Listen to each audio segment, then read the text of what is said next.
Good morning, students. Hope all of you are fine. In this lecture, also, we will continue theme 13, and name of this theme is Mahatma Gandhi and the Nationalist Movement. In previous lecture, we discussed about the early movements of Mahatma Gandhi, like he returned from South Africa in 1915, and then he was invited at the opening ceremony of Banaras Hindu University, and then there in his speech he told everyone that the peasants and the labor class should be the face of the national movement, not these intellectual persons, right? So the today's topic is the making and unmaking of non-cooperation. Like in previous lecture, previous topic, we read that in 1916 the peasants from Champaran in Bihar, they contacted Mahatma Gandhi and told them about the harsh treatment of peasants by the indigo planters.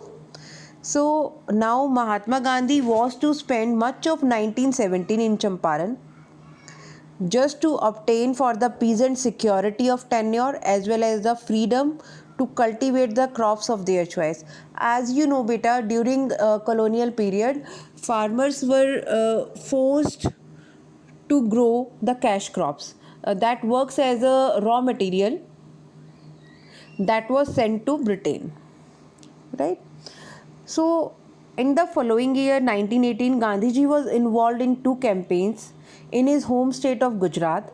The first one was the labor dispute in Ahmedabad, demanding better working conditions for the textile mill worker, and the other was the peasants in Kheda and asking the state for the remission of taxes following the failure of their harvest. So these, just because of these causes, these three particular movement, these are known as the early campaigns of Mahatma Gandhi. But as you know that these campaigns, these were the localized movements, those were just confined to that particular area.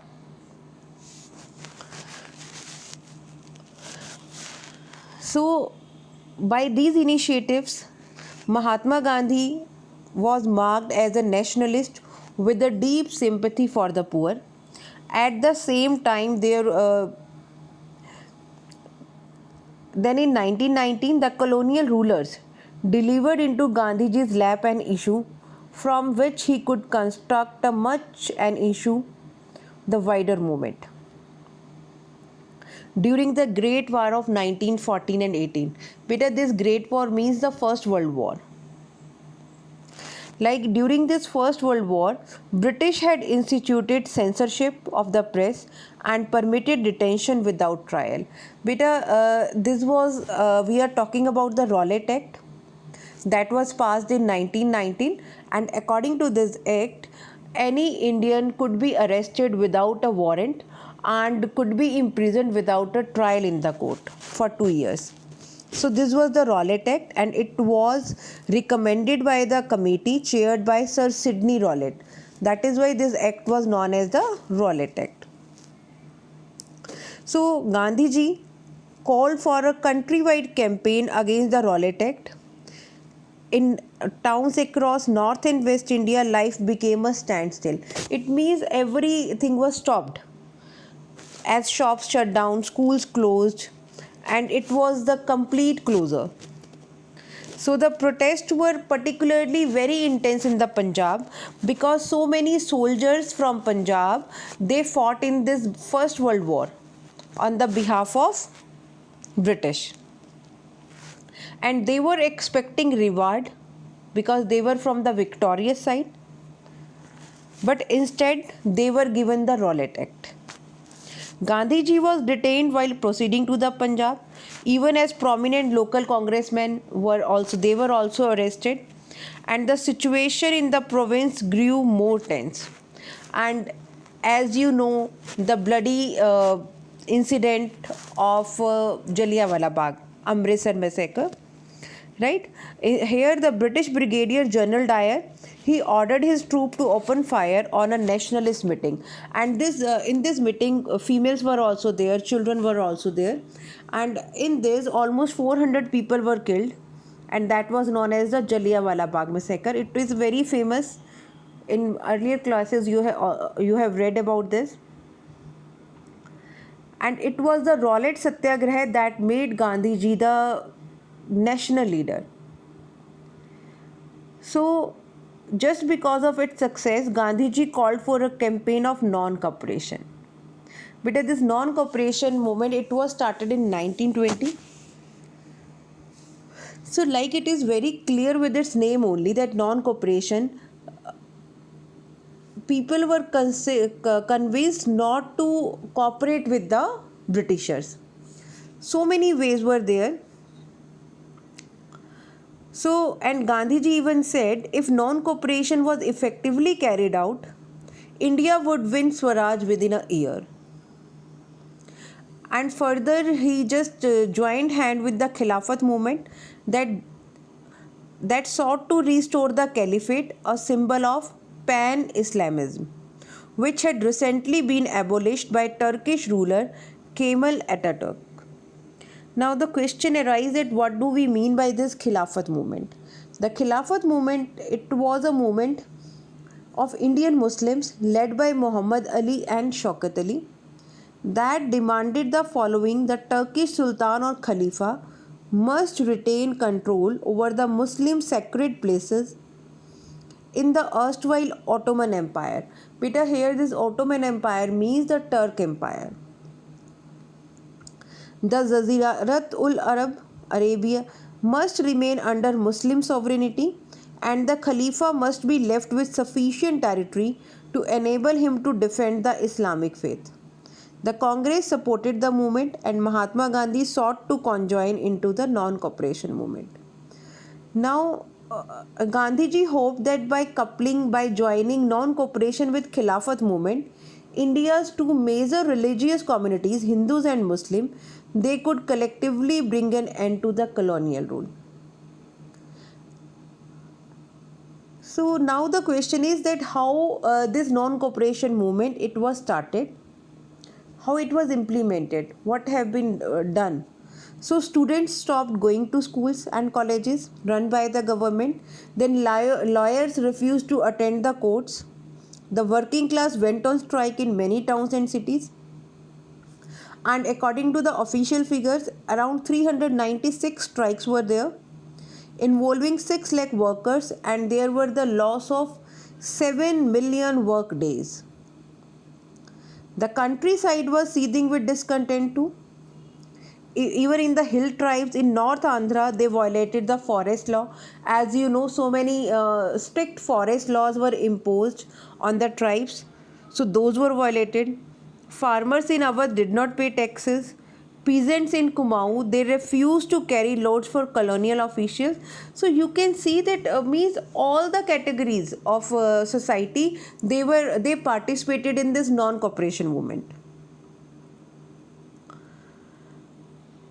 So peasants, workers and other interpreted and acted upon the call to non-cooperate with colonial rule in ways that best suited their interest. Means it was not any order from Mahatma Gandhi that in non-cooperation movement such things will be there.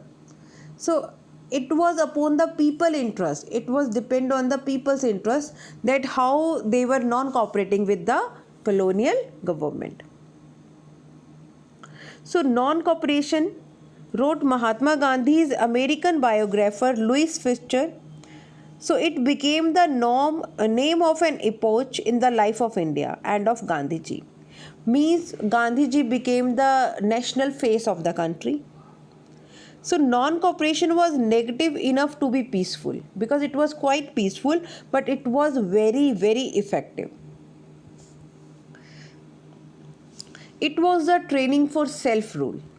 As a consequence of non-cooperation movement, the British Raj was just shaken. जैसे होता है ना बेटा, हिल जाते हैं. And like the same thing happened in 1857. During the revolt of 1857, the same situation was felt by the British government. And now another time during this non-cooperation movement, the same type of distress was there all over the country. But in 1922, a group of peasants attacked and torched a police station in the hamlet of Chori Chora in the United Provinces. बेटा this United provinces UP Uttar Pradesh बोलते हैं जिसको at present. And several constable perished in the conflagration. Beta, here almost 17 policemen they died. They were burnt alive in the police station, and this act of violence prompted Gandhi ji to call off the movement altogether. As you know, Mahatma Gandhi, he was in favor of the non-violent protests. So during the non-cooperation movement, thousands of Indians were put in jail. Now means how this non-cooperation movement was suppressed, which actions were taken by the colonial government. So this topic is related to that. Like during that, Indians were put in jail. Gandhiji himself was arrested in March 1922 and charged with the sedition. Sedition was just the offense against the state. And the judge who presided over his trial, Justice C.N. Broomfield, he made a remarkable speech during Gandhiji's trial. Like he said in his speech that it would be impossible to ignore the fact that that Mahatma Gandhi, he was in a different category from any person. And it would be impossible to ignore that in the eyes of millions of your countrymen, you are a great patriot and a leader. It means he praised Mahatma Gandhi that he was a great patriot and he was a great leader. And he was a man who was different from the other politics. He was a man of high ideals. And Gandhiji had violated the law. It was obligatory for the bench to sentence him to the 6-year imprisonment. Means जो ये sedition act था, इसमें क्या था that at least 6-year imprisonment was there. But this Justice C.N. Broomfield, he said, if the course of event in India should make it possible for the government to reduce the period and release you, no one will be better pleased than I. It means this justice was also not in favor of imprisonment of Mahatma Gandhi, because till that time everybody was convinced whether this justice chief judge was a British person, but still he was very much influenced by Mahatma Gandhi's work.